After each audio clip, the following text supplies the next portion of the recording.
Welcome back to Shaw Spotlight. I'm here with Calli Thompson. She is a veterinarian at Northwestern Veterinary Hospital.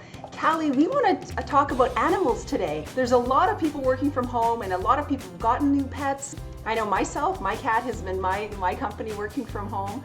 We want to keep our pets safe and it's pretty cold outside. What are some things we can do to protect our animals during the winter? Yeah, so all of us are in the same boat. We're spending a lot of time at home. We're spending a lot of time with our pets. And a lot of us need a break from indoors. So we're trying to get outside, enjoy activities outside, but I think we have to be really careful to do that safely with our pets.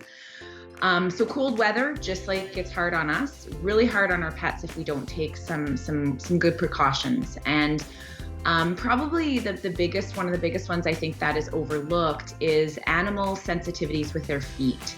So the salts that we use or our cities use to keep the sidewalks clear, the gravel, the sanding, you could imagine walking around on that on your bare feet would be really, really difficult. And a lot of our pets, that's what they experience when we go out for a walk, even if it's just a short walk around the block. So taking some really good precautions to protect their feet. As funny as it sounds, using boots. So boots, any type of foot covering, can be very, very helpful in not only protecting them from the chemicals, but also the cold and insulation. And in some circumstances, actually can give them better grip on the ice. Getting a boot to stay on or to fit your pet is much easier said than done. And definitely, I'd probably recommend if you can, ordering something from a company that'll allow you to return it if it doesn't fit right, or if it won't stay on your pet. I think there are a lot of challenges surrounding that. And I don't know if the science is really up there yet, to get perfect ones that'll stay on all the time. But yeah, boots, coverings for their feet, really, really important. I've seen some dogs out walking with their owners and a lot of them have the boots, but what they don't, I haven't seen a lot of are the coats. Do dogs need to be wearing those coats? So I think it depends on the coat that you're like their actual fur that they have. So some of the breeds are built for Northern Ontario winters, right? They've got thick undercoats. They don't have a lot of exposed skin. And those guys are probably going to do pretty well outdoors at this time of year. But some of the other pets that have short hair don't have undercoats and have a lot of, especially on their underbellies or their inner legs, have a lot of exposed skin. That would be very similar to you or I being out in, -10 without anything on. You can get frostbite very, very easily. So those guys absolutely getting some type of coat or jacket covering that not only covers their back, but their underbellies and probably to some degree their legs, really very important.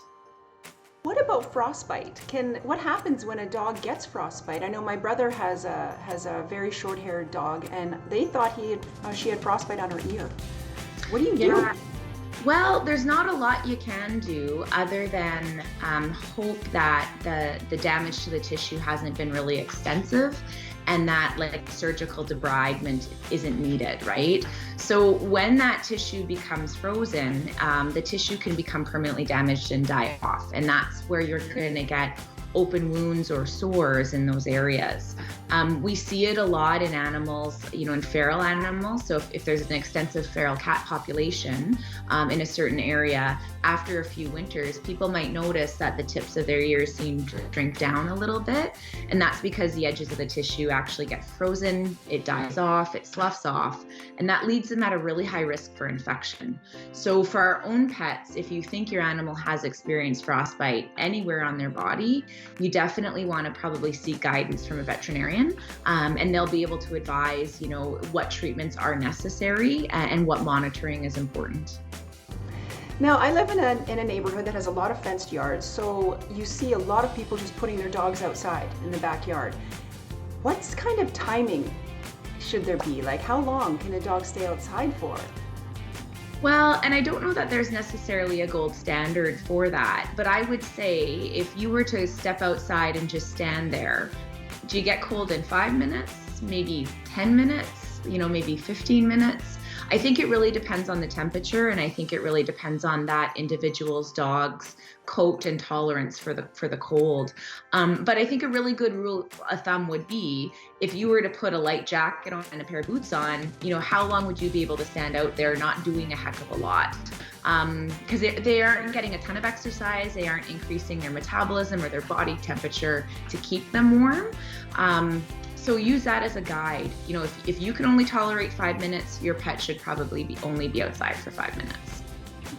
Now, I know you don't see a lot of cats outside anymore, but I know what problem used to be with cats getting up into trying to find heat. So they would go into vehicles and try and get under the hood of vehicles and the top of wheel wells. How can you avoid that? Oh, I don't know that you can avoid that shelter-seeking behavior, because I think that's something that's innate to cats or any animal who's trying to survive out in the cold. But what I think we need to do is be hyper vigilant that could be occurring in our neighborhoods, right? So being really careful not only about cars and vehicles, so checking under your wheel wells, checking underneath your vehicle, even popping the hood up to see if there's anything hiding in there, especially during a really cold night, is probably important. In addition to that, animals will also seek shelter really anywhere, so sheds, garages. And if it's not a shed or a garage you're using a lot, an animal can get in when the door is open and then get stuck in there. So I think you want to be also really vigilant when you're out working in your yard, to do a good walkthrough or look through for any animals prior to closing things up, so that something doesn't get unintentionally stuck right in that sheltered area, because then starvation, dehydration are going to be risks for them. Now, I know the biggest risk probably in the winter for your pets is the cold. Are there any other hazards out there that you should watch for your pets?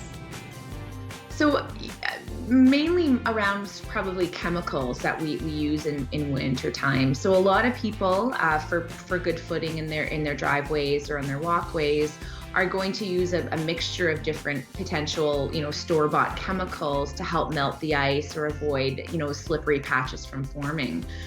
Depending on the formulation that you're using, some of those can be really, really toxic to dogs.